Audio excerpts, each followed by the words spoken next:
Kampanya laban sa iligal na droga ay nilunsad sa Davao City. Yan ang tinutukan namin kasama sa Pengalinyo ng Radyo ng Bayan Davao. Mula Enero hanggang Agosto lamang ng taong ito ay napakalaki na ng accomplishments ng Davao City Police Office o DCPO laban sa iligal na droga, kung saan umaabot na sa mahigit 2,000 gramo ng shabu o may mahigit 17 milyong pisong halaga ang nasabat. Bukod pa sa mahigit 1 kilong marijuana na umabot sa halos 80,000 piso ang nakuha dito. Kabilang pa mga nanghuling suspects dito na umabot sa halos 700 at mahigit nakasuhan na.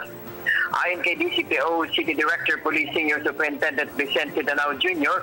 na dahil dito ay kinilala ng Philippine National Police o PNP Headquarters ang Davao City at nabigyan pa ng award na Best Performing City Anti-Illegal Drug Special Operation Task Group o KAIDSOT 2015 dahil sa mga operasyon nito laban sa illegal na droga dahilan ng pagbaba ng krimen sa lungsod.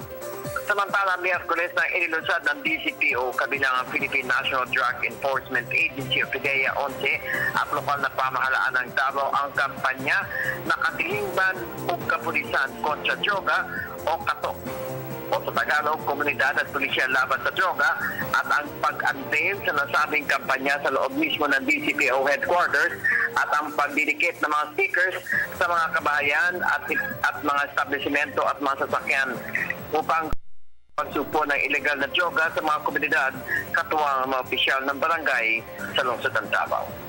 Para sa Telebisyon ng Bayan, Pengalinyo, Radyo ng Bayan, Davao.